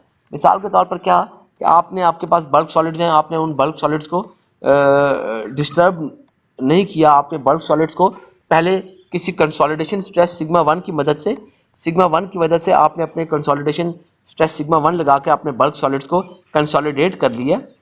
लेकिन अब आपने कंसोलिडेट तो कर लिया, उसके बाद आपके पास बेसिकली जो है विद इंक्रीजिंग टाइम आपके पास जो है एक टाइम कंसोलिडेशन आ जाएगी। और टाइम कंसोलिडेशन में हमारे पास क्या होगा कि टाइम कंसोलिडेशन के अंदर with increase in time your bulk solids will go on increasing their consolidation, will go on increasing their obstruction to flow, they will go on increasing poor flow behavior। तो आपके पास एक time consolidation भी आ जाती है। Time consolidation के अंदर जो चीज़ एक इम्पॉर्टेंट सी है, हमारे पास बेसिकली दो किस्म के फंक्शंस आते हैं। एक हम उसको कहते हैं इंस्टेंटेनियस फ्लो फंक्शन, या दूसरा फंक्शन है टाइम फ्लो फंक्शन। बेसिकली ये ग्राफ वही है कि आपके पास कंसोलिडेशन स्ट्रेस सिग्मा 1 है, unconfined yield strength sigma C है, लेकिन इनके अगेंस्ट जो आपको कर्व्स बनाई हैं, इन कर्व्स को आपने अब टाइम के अगेंस्ट आपने रिप्रेजेंट किया। मसलन देखिए, इंस्टेंटेनियस जो फ्लो फंक्शन है, इनिशियली आपका जब आप सॉलिड्स को स्टोर कर रहे थे, स्टोरेज के दरमियान में जो सॉलिड्स थे वो आपके पास टाइम 0 है, उस वक्त कोई फ्लो फंक्शन है वो इस तरीके से आपको कर्व शो कर रही है। लेकिन जैसे जैसे अब टाइम बढ़ता जा रहा है, टाइम आपका इंक्रीज करता जा रहा है सॉलिड्स का, तो वो उनकी जो कंसोलिडेशन है, वो कंसोलिडेशन जो है आपकी वो ज्यादा होती जा रही है। This is called time consolidation. और उसके लिए आपके पास ये जो कर्व है A1 जो है basically, this is curve is for time T1, and the curve A2 will be for time T2 which will be the greater than time T1। इस तरह आपके पास जो है वो टाइम कंसोलिडेशन भी हमारे पास पॉसिबल है। अच्छा, टाइम कंसोलिडेशन की एक बड़ी कॉमन जो एग्जांपल है वो हमारे पास फ्लू गैस डीसल्फराइजेशन जिप्सम। तो बेसिकली आपके पास क्या है कि जिप्सम को प्रोड्यूस करने के लिए हमारे पास एक प्रोसेस है। उस प्रोसेस के अंदर हमारे पास क्या है कि आपके पास जो ख़ास तौर पर हमारे पास जो पावर प्लांट्स होते हैं, पावर प्लांट्स में जब आप उनके पास, आपको पता है जैसे हमारे पास फ्यूल आप यूज़ कर रहे हैं, तो फ्यूल को बर्न करने की वजह से आपकी जो गैसेस हैं वो उनको जो एग्जिट हो रही हैं उनको फ्लू गैसेस कहती हैं। तो फ्लू गैसेस के अंदर there are always number of different kind of gases मौजूद होती हैं। तो आपके पास उन गैसेस को आप स्क्रबर्स में से गुजारते हैं। तो basically scrubber is a kind of equipment जो कि आपके इन फ्लू गैसेस को क्लीन करता है। तो बेसिकली फ्लू गैसेस के अंदर से जो हार्मफुल मटेरियल्स हैं उनको रिमूव कर लेते हैं और उनको क्लीन करके वो स्क्रबर्स जो है वो गैस वो रिमूव कर देते हैं। हमारा जो नाक है, it's a kind of a scrubber. तो बेसिकली क्या होती है, हम नाक के जरिए जो सांस लेते हैं, तो आप देखते हैं हवा आप यूज़ कर रहे हैं, ऑक्सीजन आप ले रहे हैं, तो उस हवा के अंदर हमारे पास बेसिकली क्या होता है कि आपके पास जो है वो नाक के अंदर जो आपके हमारे पास आपके फिल्टर लगे हुए देखे हैं, आपको बाल लगे हुए हैं, वो बाल जो मिट्टी मौजूद है या कोई और पार्टिकल्स मौजूद है, उन पार्टिकल्स को वो रोक लेता है नाक और आपको क्लीन एयर जो है आपको फेफड़ों तक, आपको लंग्स तक आपको सप्लाई कर देता है। तो ये इस तरीके से आपके पास जो स्क्रबिंग के अंदर भी आप जो आप अपनी एयर है, जो आपकी फ्लू गैस है, उसको आप क्लीन कर लेते हैं। तो बेसिकली ये इसके अंदर हमारे पास है। और तो उस इन फ्लू गैस डिसल्फ्राइजेशन जिप्सम जो बेसिकली है, जिसको आप FGD जिप्सम कह रहे हैं, तो ये आपके पास आप स्क्रबर्स के अंदर इनको जो है सिंथेटिकली इसको प्रोड्यूस करते हैं। और नॉर्मली हमारे पास देखिए कि तकरीबन 40% जो आपकी जिप्सम है उसको फ्लू गैस डिसल्फ्राइजेशन प्रोसेस के जरिए इसको प्रोड्यूस किया जाता है। और ये जो जिप्सम है इसको बाद में फिर दीवारों के लिए आप जब चूने के तौर पर आप इसको यूज़ करते हैं। उसके अलावा आप जो है इसको ख़ास तौर पे चूना इसको कहना गलत होगा, कि आप जब प्लास्टर ऑफ पेरिस की जो दीवारें बना रहे थे बेसिकली, तो उनके लिए हमारे पाकिस्तान में ये कॉमन नहीं, हम सीमेंट की दीवारें बनाते हैं, लेकिन यूरोप में, अमेरिका के अंदर, नॉर्थ अमेरिका के अंदर ये जिप्सम जो है वो बहुत ज़्यादा आप इसको यूज़ करते हैं to make your walls inside your homes. Partition करने के लिए आप इसको इस्तेमाल करते हैं। उसके अलावा ये जो है सीमेंट के अंदर इसको फीड स्टॉक के तौर पर इसको जिप्सम को इस्तेमाल किया जाता है। उसके अलावा हमारे पास जो है कंक्रीट प्रोडक्ट्स के अंदर या आपके पास जो वेस्ट मटेरियल होते हैं उनको स्टेबलाइज करने के लिए भी ये जिप्सम जो है आपके पास इसको यूज़ किया जाता है। अब हमारे पास यहाँ पर इसके अंदर आप यहाँ पे देख सकते हैं कि जो आपको कर्व शो की गई हैं, तो हमारे पास यहाँ पर अनकन्फाइंड यील्ड स्ट्रेंथ है सिग्मा सी, कोई KPa किलो पास्कल्स के अंदर कोई वैल्यू दी हुई है, और एक्स एक्सिस पे आपको स्टोरेज टाइम है आवर्स के अंदर।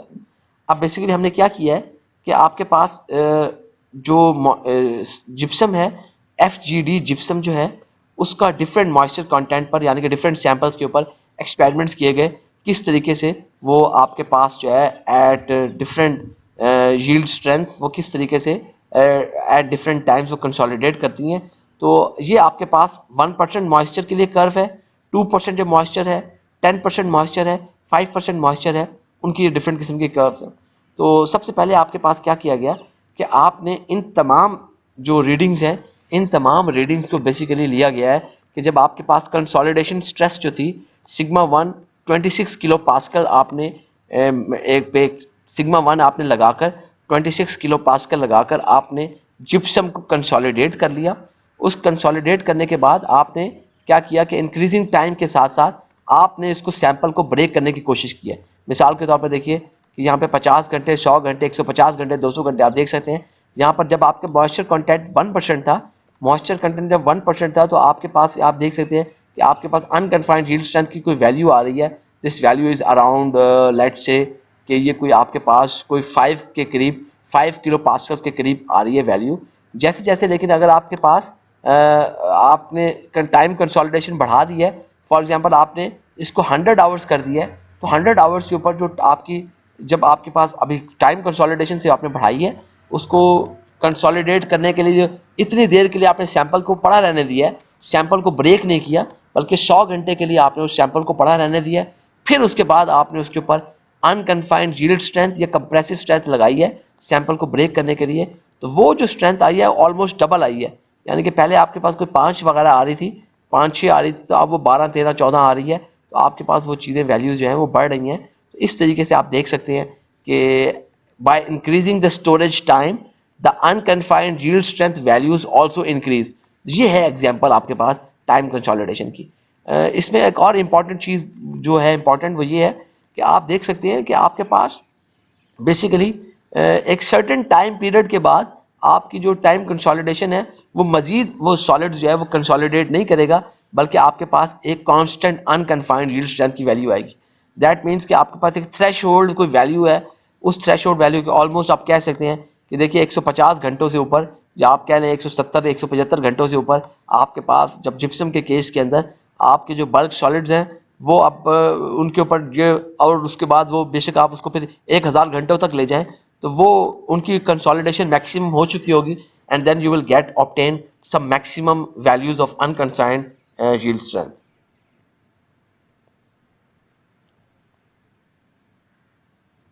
अच्छा जी, हमारे पास रिंग शेयर टेस्टर, ये मैंने आपको एक रिंग शेयर टेस्टर आपको मैंने आपको ये शो किया गया है।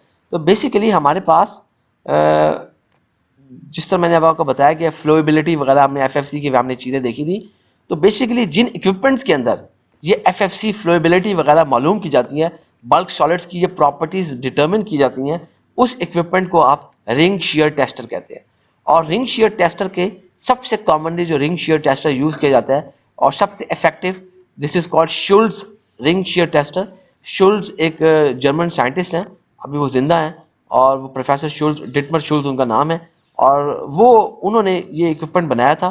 तो उस इक्विपमेंट की वजह से आप जो है इसको बड़ी, ये सबसे आज का लेटेस्ट इक्विपमेंट है जिसकी वजह से बड़े इफेक्टिवली आप जो है इन चीज़ों को आप डिटरमिन कर सकते हैं। तो बेसिकली ये आपके पास जो रिंग शियर टेस्टर है, या शुल्ट्ज रिंग शियर टेस्टर है, वो किस तरीके से आपके पास काम कर रहा है कि आपके पास एक एनुलस है, एक एम्प्टी स्पेस है, एक रिंग की शॉप पे, आप यहाँ पे रिंग नजर आ रहा है, इस रिंग की शेप में एक एनुलस है आपके पास, इसके अंदर आप अपने बल्क सॉलिड को स्टोर कर लेते हैं, डाल देते हैं। तो ये आप एनुलस की शक्ल में आपको ये नजर आ रहा है कि ये आपके पास, ये इस पूरे एनुलस को आप अपने उस बल्क सॉलिड की मदद से आप इसको फिल कर लेते हैं। उसके बाद आपके क्या करते हैं कि आप जो है कोई वर्टिकल जो फोर्स एन है, बेसिकली आप वर्टिकल फोर्स एन अप्लाई करते हैं, वर्टिकल फोर्स एन अप्लाई करते हैं थ्रू द लिड। आप ये देखें आपके पास एक जो शुल्ट्ज रिंग शियर टेस्टर के ऊपर एक ढक्कन सा बना हुआ है, एक लिड है, उस लिड के ऊपर आप एक वर्टिकल एक्टिंग फोर्स एन, जैसे आपको याद होगा सिग्मा 1a आपने अप्लाई किया है to consolidate your bulk solids contained inside this annular shear cell ring. तो इसको कंसोलिडेट करने के लिए आपने कोई वर्टिकल फोर्स एन आपने अप्लाई की है। अच्छा, उसके बाद क्या करते हैं कि फिर आप then you slowly rotate this shear cell. ये आपका जो शियर सेल है, बेसिकली जो आपका शियर सेल है, इस शियर सेल को आप ओमेगा की डायरेक्शन में, इस डायरेक्शन में आप इसको रोटेट कराते हैं। रोटेट कराने में बेसिकली आप क्या कर रहे हैं, आप शेयरिंग कर रहे हैं। शेयरिंग करने का क्या मतलब है कि आपके पास जो हमारे पास जो लिड है, लिड स्टेशनरी है, लिड आपके पास वहीं की वहीं खड़ी रहेगी, लेकिन जो आपका बल्क सॉलिड है, वो बल्क सॉलिड जो है आपका, उसको आप मूव कराएंगे। तो ये शेयरिंग करा रहे हैं आप, बेसिकली आपके क्या कर रहे हैं कि आपके पास ये जो लिड है ये मूव नहीं करेगी, क्योंकि आपने लिड को रोकने के लिए दो टाई रॉड लगाए हुए हैं। ये देख सकते हैं आपके पास ये टाई रॉड है, F1 F2 इनकी फोर्स अप्लाई हो रही है इन टाई रॉड्स पर। तो ये टाई रॉड्स आपके लिड को मूव करने से रोकते हैं। तो ये आपका लिड स्टेशनरी रहता है, लेकिन ये जो एनुलर रिंग शियर रिंग है ये मूव करता है, और इसके मूव करने की वजह से आपके पास जो शियर सेल है वो ओमेगा की डायरेक्शन में स्लोली आपके पास रोटेट करेगा, जिसकी वजह से आपकी जो बल्क सॉलिड्स है उसकी कोई शेयरिंग होगी। अच्छा, अब आपके पास क्या होगा, जब शेयरिंग वगैरह कर लेते हैं तो उसके बाद आप यहाँ पर शेयरिंग करने की वजह से जो कोई फोर्स, रिजल्टेंट फोर्सेस लगी हैं F1 और F2, ये कोई फोर्सेस लगी हैं, तो आप इन फोर्स को आप जो है मेजर कर लेते हैं। तो वहाँ पे सेंसर्स लगे होते हैं, वो सेंसर्स मेजर कर लेते हैं। वो सेंसर जब आपको मेजर करते हैं तो फिर वो आपको वहाँ से सिग्मा 1 और सिग्मा C की आपको वैल्यूज दे देते हैं, जिसकी वजह से अब आप बता सकते हैं, आप ग्राफ वगैरह प्लॉट कर सकते हैं, आप डिफरेंट बिहेवियर्स आप उसके नोट कर सकते हैं। इसके अलावा हमारे पास देखिए कंप्यूटर कंट्रोल्ड जो है रिंग शियर टेस्टर्स भी मौजूद हैं। ये दो बड़े कॉमन जो है RST मॉडल नंबर है उनके, ये हमारे पास कंप्यूटर कंट्रोल हैं, सारे ऑटोमेटिकली आपके पास ये रिंग शियर टेस्टर्स मौजूद हैं। तो रिंग शियर टेस्टर्स जो हैं, ऑटोमेटिक रिंग शियर टेस्टर्स, जो कंप्यूटराइज रिंग शियर टेस्टर्स हैं, दे आर मच कॉस्टली, लेकिन इनकी एफिशिएंसी जो होती है वो दूसरे रिंग शियर टेस्टर से ज़्यादा होती है। और जो इनका सबसे बड़ा एडवांटेज है, वो एडवांटेज ये है कि आपके पास जो बेसिकली जो फ्लो प्रॉपर्टीज़ है, मिसाल के तौर पर फ्लोएबिलिटी, केकिंग, बल्क डेंसिटी वगैरह, ये बहुत अच्छे तरीके से बड़े एक्यूरेटली इसको वो मेजर करते हैं। उसके अलावा इनको ऑपरेट करना बहुत ज़्यादा आसान होता है। इसके साथ साथ जो स्ट्रेस लेवल्स हैं, आप डिफरेंट किस्म के स्ट्रेस लेवल्स को बड़े इजीली आप मेजर कर सकते हैं।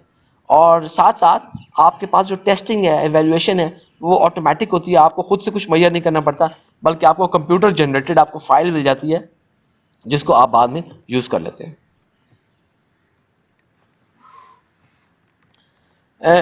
अभी तक तो जो कुछ मैंने आपको बताया था, मैंने आपको बताया कि किस तरीके से हमारे पास जो बल्क सॉलिड्स होते हैं, तो बल्क सॉलिड्स को जब आप स्टोर कर, आपके पास ड्यूरिंग हैंडलिंग या स्टोरेज तो उनकी कुछ प्रॉपर्टीज हैं जिसको हमने फ्लो प्रॉपर्टीज हमने उन्हें कहा, तो वो हमने देखा कि फ्लोएबिलिटी वगैरह किस तरीके से उसकी मुतासिर होती है, उनको मेजर करने का क्या तरीका है। उसके साथ साथ जब आपके पास बल्क सॉलिड्स किसी साइलो के अंदर मौजूद होते हैं तो वो एक टिपिकल फ्लो बिहेवियर भी शो कर रहे होते हैं। मिसाल के तौर पर किस तरीके से, देखिए अगर आपके पास सारे के सारा bulk solids through out across the entire cross section वो मूव कर रहा है, तो वो आपको एक मास फ्लो बिहेवियर आपको शो कर रहा है, मास फ्लो पैटर्न दे रहा है, सारे के सारा बल्क सॉलिड्स कॉन्टिन्यूसली मूव कर रहा है। उसके मुकाबले में आपके पास यहाँ पर कोई फनल फ्लो या कोर फ्लो बिहेवियर आ रहा होगा जब आपके पास जो आपके बल्क सॉलिड्स हैं, वो बल्क सॉलिड जब आप उसको डिस्चार्ज करवा रहे हैं, डिस्चार्ज कराने के बाद आपको स्टैग्नेंट जोन बन रहे हैं और आपके पास जो फ्लो है वो सिर्फ रैट होल्स की सूरत में कोई फनल फ्लो या कोर फ्लो आपका हो रहा है, तो आपके पास यहाँ पर ये मुख्तलिफ किस्म के फ्लो बिहेवियर हो सकते हैं। तो बल्क सॉलिड नॉर्मली इन दो किस्म के बिहेवियर्स में शो करेगा आपके पास आपकी जो साइलो है उसके अंदर ये शो करेगा। तो आप यहाँ पे भी क्लियरली देख सकते हैं कि वॉल्स प्रीटी स्टीप है, एंगल इसका बड़ा लेस है, आपके पास मास फ्लो का चांस ज़्यादा है। जब आपकी जो वॉल्स हैं वो लेस स्टीप हैं, एंगल बड़ा मैक्सिमम है, डिस्चार्ज बड़ा है, आपके पास जो चांस है फनल फ्लो का वो बहुत ज़्यादा है। अच्छा, बल्क सॉलिड्स की हैंडलिंग और स्टोरेज के अंदर मैंने शुरू में आपको दिखा चुका हूँ आर्चिंग और पाइपिंग, यानी कि पाइपिंग या रैट होलिंग हमारे पास ये बड़ा ही कॉमन प्रॉब्लम्स हैं जो कि आपके साइलो के अंदर ये होते हैं। तो आर्चिंग बेसिकली क्या है कि आर्चिंग में आपके पास होता क्या है कि जब आपकी आर्च टूटती है, वो आपको आर्च जो मेहराब बनी हुई दिखाई थी, जब वो आर्च टूटती है तो बेसिकली आपको एक सडन आपको एक फ्लड होता है आपके पास, जब वो एकदम आपका सारे का सारा जो मटेरियल है वो आपका डिस्चार्ज होने की कोशिश करता है, तो फ्लडिंग की हालत हो सकती है this could damage your silo permanently. तो इस चीज़ को बचाने के लिए इसको आपके लिए आर्चिंग फ़ायदेमंद नहीं है, उसका जो नुकसान है आपके पास इरेगुलर फ्लो या फ्लडिंग हो सकती है। पाइपिंग के केस में क्या होता है कि आपके पास एक ब्रॉड रेजिडेंस टाइम डिस्ट्रीब्यूशन आ जाती है। मसलन कैसे, क्या आपने देखा कि जब आपके पास स्टैग्नेंट जोन्स हैं, आपके पास जैसे खाने पीने की चीज़ है, गंदम है, तो गंदम आपके पास लेट से कि आप साइलो आपके पास था 5 साल से आप गंदम उस साइलो को अंदर भर रहे हैं, तो अब आपके पास अगर दरमियान वाले से सिर्फ गंदम जा रही है तो अब आपके पास जो साइलो के अंदर साइडों पर जो गंदम मौजूद है उसके अंदर वो 1 साल वाली भी ऊपर नीचे, 2 साल वाली, 3 साल वाली, आपके पास उस गंदम के ख़राब होने का चांस ज़्यादा है। टाइम डिस्ट्रीब्यूशन, उनकी जो रेजिडेंस टाइम है बहुत ज़्यादा बढ़ जाएगा और खाने पीने का जो मटेरियल है वो ऐसा नहीं है। हम तो आइडियली तो यही होगा कि जो पहले साल वाली गंदम है वो आप नेक्स्ट ईयर उसको कंज्यूम कर लें, उससे अगले साल वाली को उससे अगले साल कंज्यूम। मिसाल के तौर पर आपके पास जिस तरीके से वो उसको स्टोर करते जाएं तो वो आपके पास हर साल की गंदम उसके अंदर जो है जैसे जैसे जो मटेरियल पहले आ रहा है उसी को आप कंज्यूम कर लें, तो वो आपके पास आइडियल सिचुएशन होगी। लेकिन पाइपिंग के केस में आपके पास ये आइडियल सिचुएशन नहीं आएगी। अच्छा, इसी तरह जो आपके पास stagnant zone and stagnant zones के अंदर फनल फ्लो के अंदर आपके पास बड़े लंबे अरसे के लिए आपके बल्क सॉलिड्स जो हैं वो स्टेशनरी हो जाते हैं। फिर जब वो स्टेशनरी इतने लंबे अरसे के लिए हो जाते हैं तो वो फिर आपके पास कोई टाइम कंसोलिडेशन भी हो सकती है, आपको फर्दर जो है प्रॉब्लम्स फेस करने पड़ सकते हैं। फिर आर्चिंग के केस में देखिए कि जब आपके पास इरेगुलर फ्लो या कोई फ्लडिंग आती है तो आपके पास आर्च बनने की वजह से कुछ सेग्रीगेशन आ जाती है। तो सेग्रीगेशन क्या है कि सेग्रीगेशन में पार्टिकल्स जो हैं उनका साइज डिफरेंट हो जाता है। मिसाल के तौर पर देखिए, आप कभी कभार अगर आपके पास अगर आप जो है dry fruits, mix dry fruits अगर आप लें, अगर वो प्रॉपरली वो मिक्स नहीं हुए सही, तो आप देखेंगे आपको अब होना तो ये चाहिए कि आपको जो ड्राई फ्रूट्स उसके जो आपके पास हैं वो मिक्स नट्स मौजूद हैं, बादाम वगैरह आपके वो सारे के सारे थॉरली मिले हों, लेकिन आप देखेंगे शायद वो बादाम एक जगह जमे इकट्ठे हुए हुए हैं, बाकी चने एक तरफ जमे हुए हुए हैं और अखरोट एक तरफ हुए हुए हैं, तो वो इस तरह की कुछ सेग्रीगेशन आ जाती है। तो सेग्रीगेशन बेसिकली आपके पास आर्चिंग एक बड़ी वजह है सेग्रीगेशन की, और उसके अंदर आपके पास जो सेग्रीगेशन होती है वो पार्टिकल साइज, डेंसिटी, शेप की वजह से होती है। और इसका सबसे बड़ा नुकसान कि आपके जो प्रोडक्ट की जो कॉम्पोजिशन है साइलो के आउटलेट पर, वो आपको कोई यूनिफॉर्म कॉम्पोजिशन आपको नहीं मिलती। अच्छा जी, अब हमारे पास ये जो आर्चिंग और आपने पाइपिंग की आपने प्रॉब्लम्स देखी हैं, ये प्रॉब्लम्स आपके फनल फ्लो साइलो में आपके पास हमेशा अपीयर हो सकती हैं।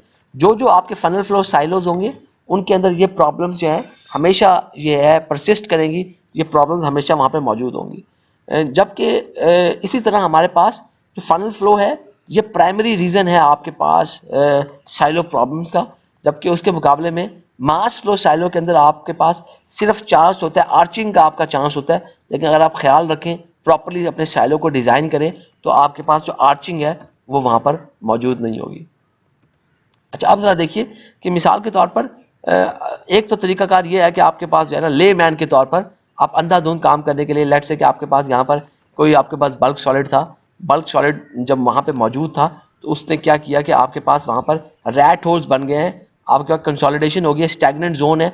तो स्टैग्नेंट जोन के लिए एक तरीका तो ये हो सकता है कि आप जनाब अली अपने एक वर्कर को भेजें हथौड़ा देकर, चलो भाई साइडों की वॉल्स को जोर जोर से आप ठोके हो जाए, ताकि यहाँ पे जो स्टेशनरी हुआ हुआ है मटेरियल, वो स्टेशनरी मटेरियल वहाँ से हट जाए और आपके पास ये जो फाइनल फ्लो है ये ब्रेक कर जाए। But this is not a good idea. इससे आपके जो साइलो है उसको आपको जो है वो डैमेज भी होगा, आपको नुकसान भी होगा, और ये कोई इफेक्टिव आपका कोई मेथड नहीं है। लेकिन ये एक तरीक़ाकार है कि आप किस तरीके से रैट होल्स को ख़त्म कर सकते हैं। इसके मुकाबले में आर्चेस को ख़त्म करने के लिए क्या किया जा सकता है कि आर्चेस ख़त्म करने का एक इनएफिशिएंट क्या तरीका हो सकता है कि आप एक वर्कर को एक कोई स्टिक देकर आप जो है उसको दें कि ताकि वो उसको आउटलेट से, उसके डिस्चार्ज से वो उस स्टिक को जो है वो इन उसके अंदर एंटर करे और इस जो आपके पास यहाँ पर आर्च बनी हुई है इस आर्च पर को तोड़ने की कोशिश करें, जब आपकी आर्च, ताकि जब आपकी ब्रेक कर जाए आर्च और आपका वो जो साइलो है वो दोबारा से फ्लो करना शुरू कर दे। But this is not a good idea. तो गुड आइडिया क्या है आपके पास? गुड आइडिया करने के लिए हमें ये करना पड़ेगा कि आपके पास जो है कुछ चीज़ों को कंसिडर करना पड़ेगा। सबसे जो इंपॉर्टेंट चीज़ है वो ये कि आपने जो स्लोप हॉपर वॉल्स की वो प्रॉपर्ली आपने कैलकुलेट करनी है depending upon the flow properties. आपने फ्लो प्रॉपर्टी स्ट्रेसेस वगैरह की मदद से आप प्रॉपर्ली अपने एंगल ऑफ द स्लोप को, आप उसे हॉपर स्लोप को आप कैलकुलेट करें और फिर आप मैश फ्लो हासिल करें। उसके अलावा आप जो है बाकायदा तौर पर अपना जो साइलो का आउटलेट है उस आउटलेट को प्रॉपर्ली आप उसको कैलकुलेट करें कि कितना साइलो का आउटलेट होना चाहिए ताकि आपके पास आर्चिस ना बने। इसके साथ साथ आपके पास देखिए ये जो दोनों काम है ये दोनों काम उसी वक्त पॉसिबल हैं कि जब आप अपने बल्क सॉलिड्स की कोई फ्लो प्रॉपर्टीज मेजर कर लेते हैं। मिसाल के तौर पर किसी शेयर टेस्टर की मदद से आप उन फ्लो प्रॉपर्टीज को जब मेजर कर सकते हैं फिर ही ये पॉसिबल होगा, वरना ये पॉसिबल नहीं होगा। अच्छा, अभी हमने सेग्रीगेशन की बात देखी थी। साइलो के अंदर एक और बड़ा प्रॉब्लम, कॉमन प्रॉब्लम है, सेग्रीगेशन है। बड़ा अनवांटेड बिहेवियर है, हमें बड़ा सख्त नापसंद है, लेकिन ये हमारा बड़ा मसला है साइलो का, सेग्रीगेशन का। तो सेग्रीगेशन बड़ी कॉमन है, आपकी हो जाती है। तो मिसाल के तौर पर एक प्रोसेस प्लांट है जो कि आपको एल्यूमिना जो है डिफरेंट पार्टिकल साइजेस में एल्यूमिना बना रहा है। तो उसमें आपके पास क्या होगा कि जब आपके पास सेग्रीगेशन होगी तो सेग्रीगेशन के अंदर आप देख सकते हैं कि मिसाल के तौर पर कि जब आपके पास एक बिहेवियर है, शिफ्टिंग हो रही है या फनल फ्लो शिफ्टिंग हो रही है, तो शिफ्टिंग की वजह से जब आपके पास सेग्रीगेशन है तो सेग्रीगेशन में आपके पास क्या हुआ है कि आपके पास यहाँ पर दरमियान में फाइन्स जो हैं वो लो हैं और इन स्टेगनेंट जोन्स में आपके पास जो फाइन्स की जो मिकदार है वो हाई अमाउंट है। इसका मतलब है कि आपका जो प्रोडक्ट की कोई जो है कंसिस्टेंसी जो है उसको मेंटेन नहीं किया जा सकता।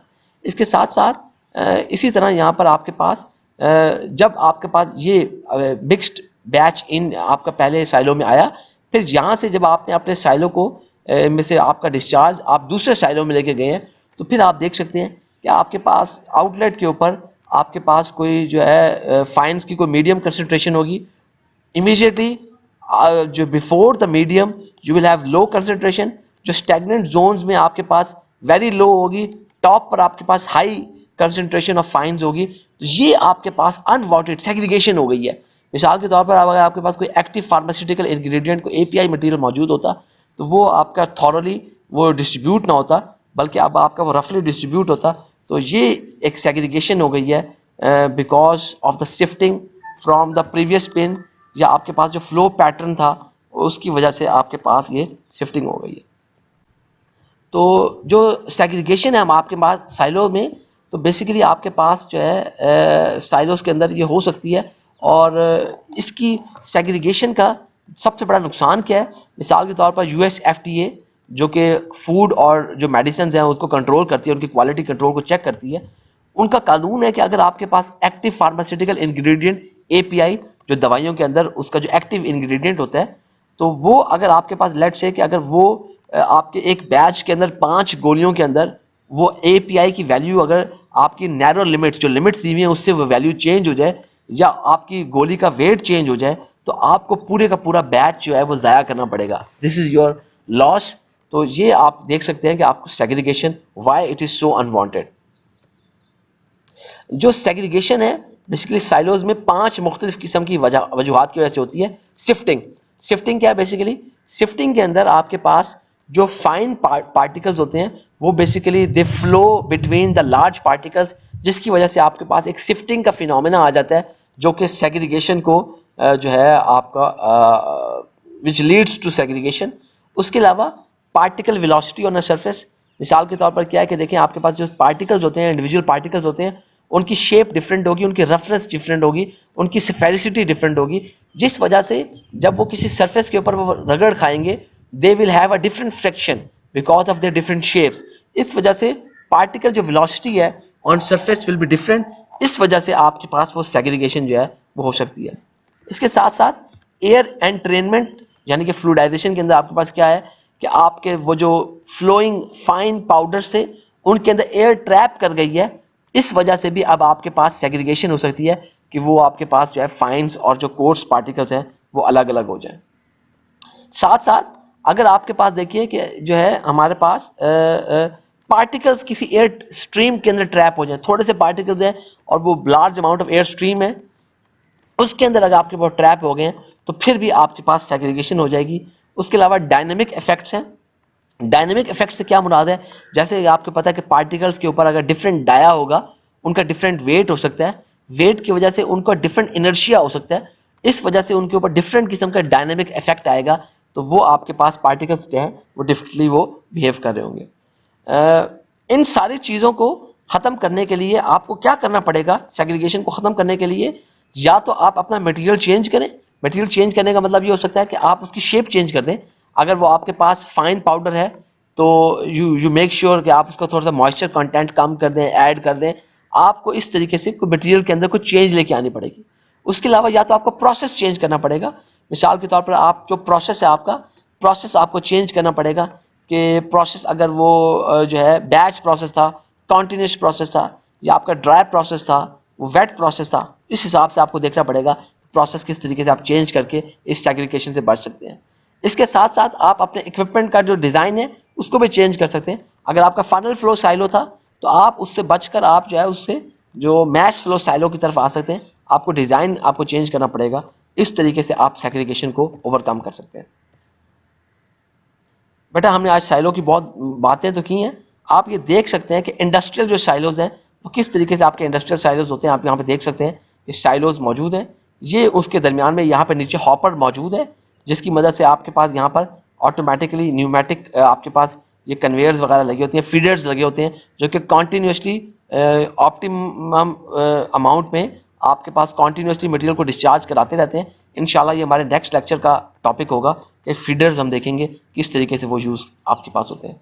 इसी तरह आपके पास ये सारे इंडस्ट्रियल साइलोज हैं। ये जो साइलोज होते हैं इनकी पास पाकिस्तान के पास अनफॉर्चुनेटली साइलो टेक्नोलॉजी मौजूद नहीं है। पाकिस्तान में कंपनीज हैं वो अच्छे साइलो नहीं बना सकती। इसी वजह से हमारे पास देखिए बाहर के ममालिक के अंदर जो चीनी है वो इन्हीं किस्म के साइलोज के अंदर स्टोर की जाती है, जबकि हमारे यहाँ गोदामों के अंदर आप उसको स्टोर करते हैं तो आप बहुत ज़्यादा आपको जगह चाहिए, तो आप साइलो बनाकर आप जगह को भी कंट्रोल कर सकते हैं, अपने प्रोसेस को भी बड़े इजीली आप उसको कंट्रोल कर सकते हैं। ये और कुछ आपके पास साइलो के आपके शेप्स आप देख सकते हैं कि साइलो डिफरेंट शेप्स के अंदर आपके पास मौजूद है। अगर आपके साइलो प्रॉपर्ली डिज़ाइन नहीं है, अगर साइलो आपको सही तरह नहीं बनाए हुए आपने और साइलो को आपने जो है गलत मटेरियल आपने डाल दिया है तो उस वक्त आपके पास बड़ा ही प्रॉब्लम आ जाएगा। क्योंकि देखिए मिसाल के तौर पर लेट से कि अगर मैंने साइलो गंदम के लिए डिज़ाइन किया है, आप उसको मकई या चीनी के लिए यूज़ नहीं कर सकते। अगर आप उसको मकई या चीनी के लिए यूज़ करेंगे उसके ऊपर स्ट्रेसेस चेंज हो जाएंगी, उसके प्रेशर चेंज हो जाएगा, सारे सिग्मा 1 सिग्मा C हर चीज़ चेंज हो जाएगी तो अब आपका वो साइलो कारआमद नहीं रहेगा, उसके अंदर आपको फ्लो ऑब्स्ट्रक्शन आएंगी, वो आपका साइलो जो है वो तबाह भी हो सकता है। और नॉर्मली साइलो के अंदर बड़े एक्सीडेंट्स होते हैं इसी गलत मिस हैंडलिंग की वजह से। मिसाल के तौर पे देखिए, ये एक एक्सीडेंट था कि साइलो जो है कोलैप्स कर गया। आप देख सकते हैं कि टॉप से वो कैसे कोलैप्स कर गया, उसका हॉपर है कोलैप्स कर गया, because there was a arch, एक आर्च यहाँ पे क्रिएट हो गई। तो जब उस आर्च को रिमूव करने की कोशिश की गई, फ्लडिंग आई, तो उसी तरह जैसे आपने आर्च को रिमूव करने देखा है, उन्होंने बंदे भेजे कि चलो भाई नीचे से आप उसको जो है ना डंडे मारें। तो उन्होंने जब उसको किया तो आर्च वो कोलैप्स कर गई और आपके सारे का सारा जो है एकदम फ्लडिंग हुई, और फ्लडिंग के नतीजे में आपके पास ये जो हॉपर था ये भी ब्रेक कर गया। उसके साथ साथ आपके पास ये देख सकते हैं कि आपके पास अगर मटेरियल सही ना हो, आपने मटेरियल अगर स्ट्रॉन्ग मटेरियल, अच्छा मटेरियल आपने नहीं चूज किया, तो फिर उस तरीके से आपके पास यहाँ पर देख सकते हैं किस तरीके से आपके पास यहाँ पर जो साइलो एक्सीडेंट है ये आपके पास हुआ है, साइलो के सारा डिफॉर्म हो गया। ये गंदम का एक साइलो है वीट स्टोरेज के लिए, ये साइलो ब्रेक कर गया कि आपको इसको प्रॉपर्ली जो डाया टू हाइट रेशियो जो थी उसकी वो सही तरह मेंटेन नहीं की गई, स्ट्रेसेस एकदम इंक्रीज की गई और ये आपका साइलो जो है वो ब्रेक कर गया। फिर इसी तरह आपके पास कोई फाइन कंसोलिडेटेड सॉलिड से जिसके अंदर डस्ट मौजूद थी, वो जो डस्ट थी वो कंबस्टिबल थी, तो वो उस डस्ट को आग लग गई। तो ये आप उसको देख सकते हैं कि आपने उसकी वजह से जो धमाका हुआ, साइलो की सारी की टॉप जो है वो डैमेज हो गई है, तो प्रॉपर्ली आपने उसको डिजाइन नहीं किया। बिल्कुल इसी तरह ये एक और डस्ट एक्सीडेंट है, एक्सप्लोसिव डस्ट मौजूद है, वो एक्सप्लोड कर गई है और आपका जो साइलो है it is now very badly damaged. फिर उसके अलावा एक ये आपके पास कौन था, उसका आपका यहाँ पर हमारे पास एक साइलो था, जो साइलो प्रॉपर्ली पहले डैमेज हुआ, तो उसके बाद डस्ट क्रिएट हुई और डस्ट एक्सप्लोड कर गई, आग लग गई। आप देख सकते हैं कि कितना बड़ा एक्सीडेंट हो गया वर्कर्स के लिए, हर तरह तमाम लोगों के लिए ये प्रॉब्लम्स हैं। तो silos have to be properly design. तो हमने साइलो की जो डिजाइनिंग है वो आपके सिलेबस में शामिल नहीं की हुई, which is beyond your scope. तो वो एडवांस एक टॉपिक है, शायद आप उसको एमएस वगैरह के अंदर उसको आप डिटेल से करें। तो हमने सिर्फ थोड़ा सा उसका जिक्र किया है कि उसको प्रॉपर डिज़ाइन किस तरह की आप डिज़ाइनिंग कर सकते हैं, लेकिन हमने उसके बारे में नहीं पढ़ा। बेटा आज के लेक्चर के लिए आपके पास ये बुक्स वगैरह ऑलरेडी मुझे उम्मीद है कि मौजूद होंगी, आप लोग डाउनलोड कर चुके होंगे। अगर आपके कोई सवालात हैं, यू कैन ऑलवेज राइट में ईमेल या व्हाट्सएप पे मुझे टेक्स्ट मैसेज कर सकते हैं। उसके अलावा सबसे अच्छा तरीका होता है लाइव सेशन में आप वो सवालात पूछ सकते हैं। तो ये लेक्चर की video YouTube channel ocw.kfueit.edu.pk LMS पर अवेलेबल है। Please watch this video and if you have any questions please contact me. Thank you जी, अल्लाह हाफिज।